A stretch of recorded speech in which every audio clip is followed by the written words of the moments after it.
শুনে গেছে। ঘটনাটি হইল হযরতে দাউদ আলাইহিস সালামের। এটা বললে হয়তো নবীর প্রতি আপনার একটা খারাপ দৃষ্টি যাইতে পারে, কিন্তু নবীর প্রতি খারাপ দৃষ্টি আপনার নেওয়ার কোনো ক্ষমতা নাই, কারণ স্বয়ং আল্লাহ কাজ করছে, তাহলে নবীর কোনো দোষ আছে না? দাউদ আলাইহিস সালাম একদিন রাস্তা দিয়ে হাইটে যাইতেছে, হঠাৎ কইরা সে দেখে একটা সুন্দর কবুতর। এই কবুতরটার ডানা ভাঙ্গা, একটু একটু উড়ে সামনে গিয়ে ফিরে যা, সে ধরতো যা, আর একটু সামনে গিয়ে উড়া দিয়ে ফিরে যা, এরকম আছে না? মানে ধরতে ধরতে না, তার সুন্দর ফাঁকি দেখা মানে আকৃষ্ট হয়ে গেছে। যেমন ধরেন একটা ফকি দেয়া শুরু করলেন, কিন্তু পিছিয়ে ধরবো, তেমনি ভাবে সুন্দর ফকি দেখা সে পিছিয়ে যাইতেছে। আস্তে আস্তে আস্তে আস্তে যখন যাইতেছে, হঠাৎ কইরা একটা হাম্মাম খানা মানে গোসলখানার উপরে গিয়া ওই পাখিটা বসছে। বসার পরে উনি কি হচ্ছে, নুহি দেয় এটার ভিতরে ঢুকে যায়, নিচে গিয়ে বেরোলাম কাবলাতে। তো নিচে দেয় যখন ঢুকছে, ঢুকে দেহে এক মহিলা ওইখানে গোসল করতেছে। কার পরীক্ষা এটা? আল্লাহ ডাক দেখো, এই মুহূর্তে আমি দাউদের একটা পরীক্ষা নিব, দেখি দাউদ নিয়ে আমার পরীক্ষা উত্তীর্ণ হইতে পারে। হ্যাঁ, ওই মহিলার নাম ছিল বৎসবা, এবং ওই মহিলার স্বামী ছিল উরিয়া বা আউরিয়া। তখন দাউদ আলাইহিস সালাম অনেক রিওয়ায়াতের মধ্যে 100টা বিবাহ করছে। তাকে বিবাহ করার আগে সে 99টা বিবাহ করছে। তখন জায়েজ ছিল নবীর যুগে। আমাদের ইসলাম মুহাম্মদ সাল্লাল্লাহু আলাইহি সাল্লাম যে ধর্ম নিয়ে আসছে, ওইখানে 4টার বেশি জায়েজ নাই। কয়টা বেশি? সর্বোচ্চ 4টা। কিন্তু হুজুর নবীজি তো করছে অনেক বেশি, নবীর সাথে আপনার তুলনা নাই। তখন নবী সাল্লাল্লাহু আলাইহি ওয়াসাল্লাম ইসলামের স্বার্থে, যখন ইসলাম যাতে সঠিক দেয় এই কারণে বিবাহ করছে, এবং আল্লাহর অনুমতি প্রাপ্ত। আল্লাহ যা কইছে নবীজি তাই করছে। কিন্তু আপনি আমার ক্ষেত্রে এটা নয়, কারণ নবীজি হলো ভিন্ন, আমরা হইছি ভিন্ন। কথা কোন ঠিক কিনা? নবীর সাথে আমাদের কোনো তুলনা নাই। এই জন্য বলি, একজন নবী আসলো গো সোনার মদিনা, একজন নবী আসলো গো সোনার মদিনা। ওরে যার প্রেমেতে মজনু হলো, যার প্রেমেতে মজনু হলো খুদে রব্বানা, একজন নবী আসলো গো সোনার মদিনা, একজন নবী আসলো গো। ওরে যাহার আগমনের তরে কাবা দুকে সেজদা করে, যাহার আগমনের তরে কাবা দুকে সেজদা করে, তিনি আমার নূরের নবী শাহে মদিনা। হায় হায়, তিনি আমার দয়াল নবী শাহে মদিনা, একজন নবী আসলো গো সোনার মদিনা, একজন নবী আসলো গো। ওরে যার প্রেমেতে মজনু হলো, যার প্রেমেতে মজনু হলো খুদে রব্বানা, একজন নবী আসলো গো সোনার মদিনা, একজন নবী আসলো গো সোনার মদিনা। যারা বলেন না সুবহানাল্লাহ। ওই নবীর সাথে কারো কোনো তুলনা নাই। এই জন্য আমার ভাইরা, বাবারা, বন্ধুরা, হযরতে দাউদ আলাইহিস সালাম যখন দেখতেছে উপরের কবুতর আর কি সুন্দর, নিচে যে গোসল করতেছে সে তো আরো বেশি সুন্দর, প্রাসাদে চলে গেল। বাদশাহী পাইছিল, তার সৈন্যদের ডাক দিয়ে খবর লাগাও ওই মহিলাটাকে। খবর আনলো যে ওই মহিলাটা তো একজনের স্ত্রী। আরে ফেস লাগাইছ, কামড়া হইল। মহিলা স্ত্রী, তখন আমি তো তারে বিয়ে করার জন্য আমার খুব ইচ্ছে হয়েছে। এটা আল্লাহ পাকের পক্ষ থেকে একটা পরীক্ষা, কিন্তু ইচ্ছাটা কিন্তু তার ছিল যে তার মনে আর নফসটাকে দমন করতে পারে। এই পরীক্ষাটা শুধু দাউদ আলাইহিস সালামকে আল্লাহ নিছিল। হযরত দাউদ আলাইহিস সালামের উপরে জাবুর কিতাব নাজিল হয়েছিল। 104টা হলো আসমান থেকে কিতাব হয়েছে, এর মধ্যে 60টা হলো সর্বশ্রেষ্ঠ, তাওরাত, জাবুর, ইনজিল, কোরআন। তাওরাত হযরত মুসা আলাইহিস সালামের উপরে, জাবুর হযরত দাউদ আলাইহিস সালামের উপরে, ইনজিল হযরত ঈসা আলাইহিস সালামের উপরে, কোরআন হযরত মুহাম্মদ সাল্লাল্লাহু আলাইহি ওয়াসাল্লামের উপরে নাজিল করেছে। এই জাবুর কিতাব যার উপরে নাজিল হলো তিনি হলেন দাউদ আলাইহিস সালাম।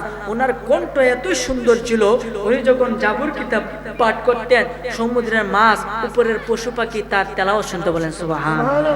এই দাউদ আলাইহিস সালাম যখন খবর লাগাইলো তখন তিনি খবর পাইলো এই বৎসবা একজনের স্ত্রী। তখন বলতেছে এখন কি করা? একজন সৈন্য, একজন তার পরামর্শদাতা তাকে একটা পরামর্শ দিল যে বাদশাহ সাহেব একটা পরামর্শ আমার কাছে আছে। কিতা? তার স্বামী কৃষি কাজ করে, আপনারই রাজ্যের মধ্যে আপনার প্রজা, আপনি যাই বলবেন তাই সে পালন করবে, আপনি একটু তারে খবর দিন। খবর দিয়া কি হবে? আপনার সৈন্য বাহিনীর মধ্যে তারা চাকরি দিবেন। সে তো যুদ্ধ জানে না, যুদ্ধের মধ্যে যাবে গিয়া শহীদ হইয়া যাবে, আর ওইদিকে তার স্ত্রী বিধবা হইয়া যাবে, তখন আপনি তারে বিবাহ করবেন। সুন্দর একটা বুদ্ধি, বুঝুন যে করি কথা ঠিক হইছ। তখন তারে খবর দিয়ে আনাইছে, আনায় কইতেছে তোমার তো আমি চাকরি দিতাম চাই। হুজুর আমার তো লেখাপড়া নাই, কি চাকরি? আরে আমার সৈন্য বাহিনী তোমার চাকরি দেন, সেনাপতি বানাই দেন তোমার, তুমি সবার সামনে থাকবা। কয় সব বানা, বেতন কত? এত টিহা। এই লোক দেয় যে রাজি হয়েছে। রাজি হওয়ার পরে তারে সেনাবাহিনী চাকরি দিছে। দেওয়ার পরে কোন জায়গার যুদ্ধ লাগছে, এই দাউদ আলাইহিস সালাম এবং এই ইসলামের বিপক্ষে অর্থাৎ দাউদের বিপক্ষে যে মানুষগুলা, এই মানুষগুলার সাথে যুদ্ধ করবে। তখন এই উরিয়া যখন যুদ্ধ করতে গেছে, সে কূপ দিয়ে দূরের কথা, হ্যাঁ আগে কূপ দিয়ে মেরেছে। আগে তো সম্মুখ যুদ্ধ হইতো, হাতে হাতে যুদ্ধ হইতো, এখন তো গুলি মাইরে হে 14 মান দূরাইতে পালায়। কথা কোন ঠিক কিনা? এই জন্য আমার বাইরে বাবারা, বন্ধুরা, বক্তা আসলে আমি ছেড়ে দিব, একটু মনোযোগ সহকারে শুনেন। এই উরিয়া যখন যুদ্ধ করতে গেছে, গিয়া যুদ্ধের মধ্যে সে শহীদ হইয়া গেছে। এইদিকে হযরতে দাউদ আলাইহিস সালাম ওই বৎসবার বাড়িতে গেছে তার সৈন্যবাহিনী নিয়া। গিয়ে দেখে সে কান্নাকাটি করে, ডাক দিয়া কয় তুমি কান্নাকাটি করিও না, এটা খুবই দুঃখজনক কাহিনী। তোমার স্বামী যুদ্ধ গিয়া মারা গেছে, এটা তো খুবই দুঃখের কাহিনী। এই মুহূর্তে তোমার পাশে দাঁড়ানোর মতো তো আমার কোনো কিছু নাই। এখন তুমি হলো সুদা যৌবন তোমার ভিতরে আছে, এখন যদি তুমি এইভাবে থাকো, এলাকার মানুষ তোমাকে শান্তি দিবে না, এলাকার মানুষ তোমাকে জ্বালাইবে। এর থেকে ভালো আমি বাদশাহ তোমাকে বিবাহ করি, কেমন হয়? বলেন সুবহানাল্লাহ। এই বৎসবা ডাক দিয়া কয় এটা আমাকে কি শুনাইলেন? আমি নিজের কানকে বিশ্বাস করতে পারছি না। আপনার মতো এত মর্যাদাপূর্ণ একজন ব্যক্তি আমার মতো সাধারণ একটা নারীকে বিবাহ করবে, এটা তো আমার ভাগ্যের ব্যাপার, আমি রাজি আছি। বলেন সুবহানাল্লাহ। বিবাহ করছে, করার পরে তারে নিয়ে ঘরের ভিতরে গেছে। প্রথম রাত্র ঘরের দরজাটা লাগাইয়া যখন তিনি ঘুমাইতে যাবে, প্রথম নতুন স্ত্রীর সাথে ঘুমাইতে যাবে, এই মুহূর্তে দুইজন যুবক ঝগড়া লাগতে হযরতে দাউদ আলাইহিস সালামের বাড়িতে চলে আসছে। আয়েশা ডাক দিয়া কয় ও নবী তাড়াতাড়ি দরজা খুলুন। দাউদে ডাক দিয়া কয় সময় আর হইলে না, তোর কালকে বিচারটা কালকে করাম নে। না আপনি ন্যায় পরায়ণ বাদশাহ, তো বিচার আপনি করুন, আজকে কেন করতেন না, বিচারটা করে দিন। কি বিচার? দরজা আগে খুলুন। দরজা করলে বাহিরে আইছে, আর ডাক দিয়ে হুজুর আমার বিচারটা শুনুন। কিতা?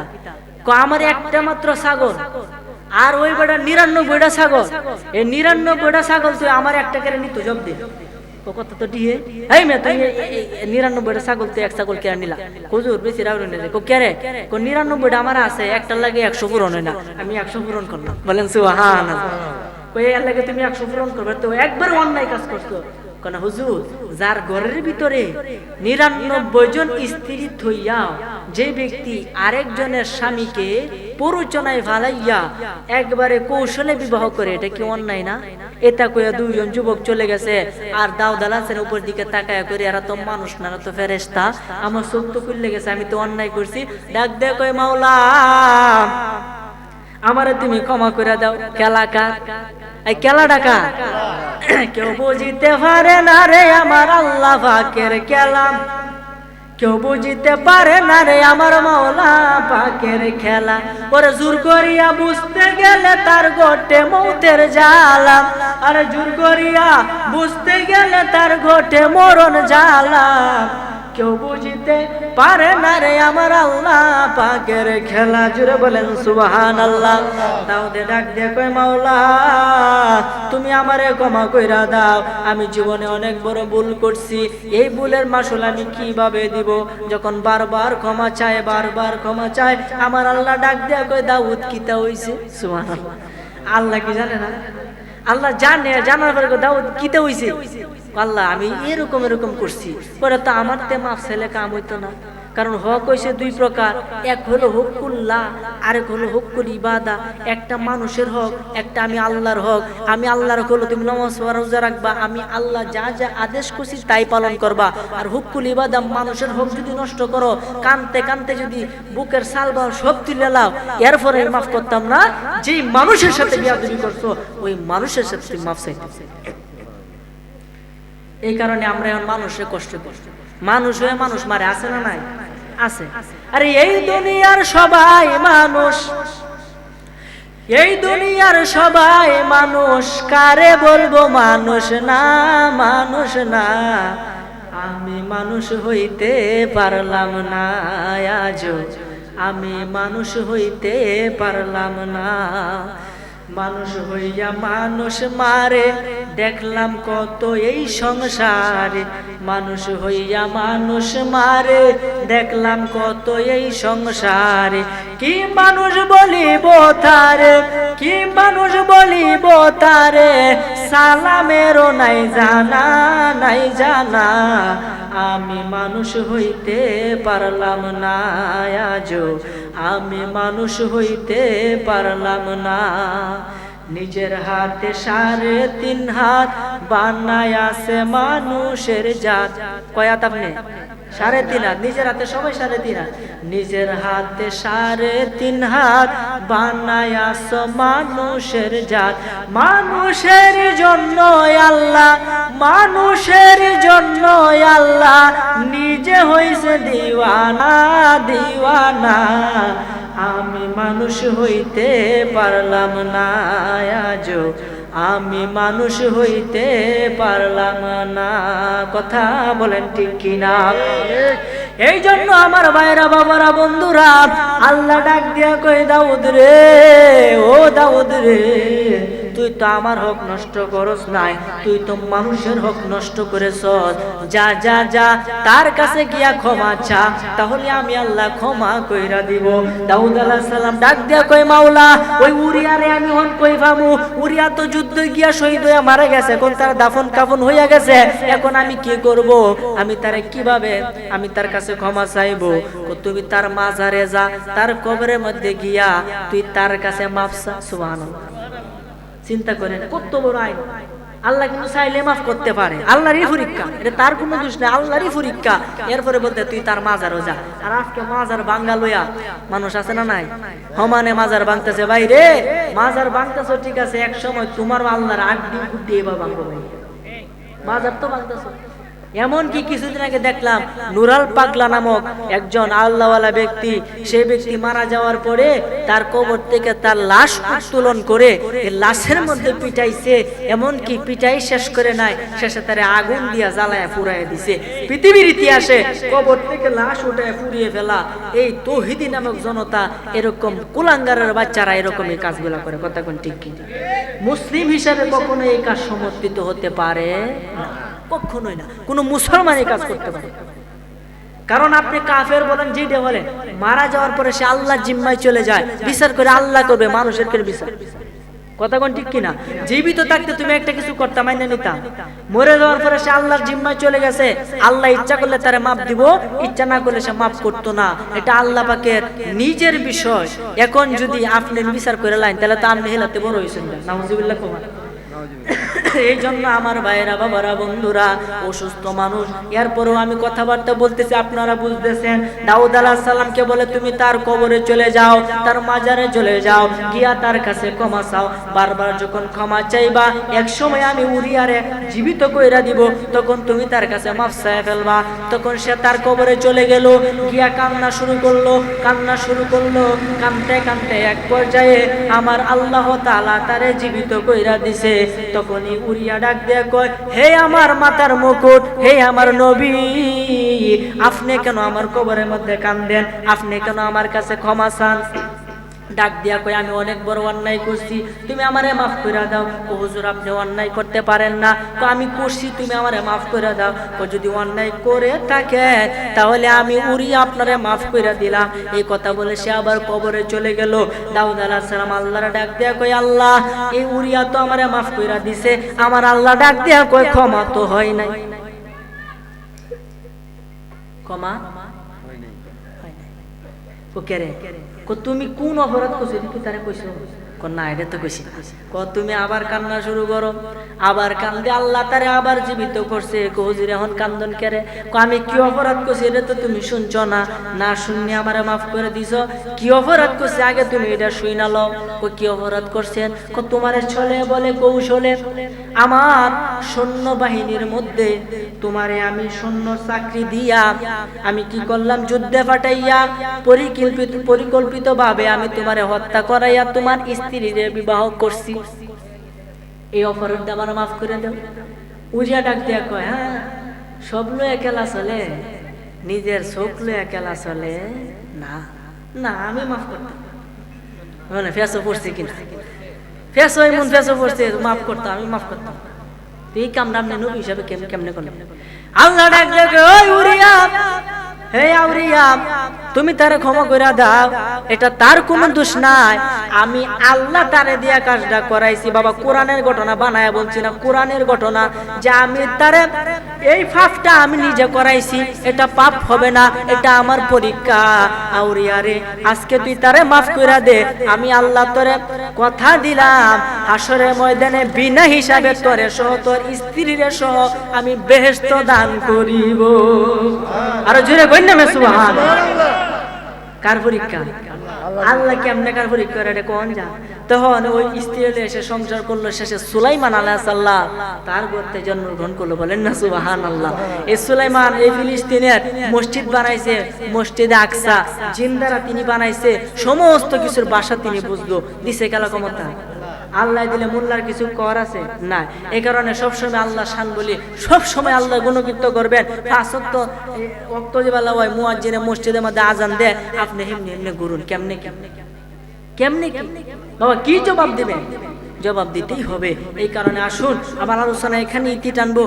এর আগে আপনাদেরকে কিছু কথা বলি।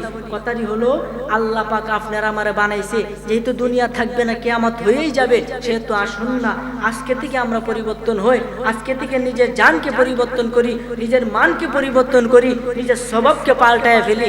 যাহা যাহা কিছু করেছি সব কিছু ভুলে যায়, নতুন জীবনের অগ্রযাত্রা আমরা শুরু করি, তাহলে দেখবে জীবনটা সাকসেসফুল হয়ে গেছে। কথা বলেন ঠিক কিনা? তা আপনারা সবাই রাজি আছেন তো? ইনশাল্লাহ ইনশাল্লাহ রাজি আছেন তো? সেই সাহায্যে থাকতে শান্ত সবাই ইনশাল্লাহ। ইনশাল্লাহ আমার জন্য দোয়া করবেন।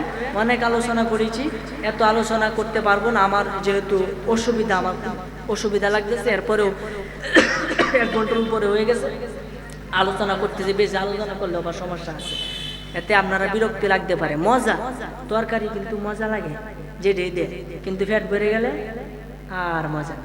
নারে তাকবীর, নারে রিসালাত। প্রধান অতিথির আগমন, প্রধান অতিথির আগমন, হযরত মাওলানা কাউসার আহমেদ আরিফি হুজুরের আগমন।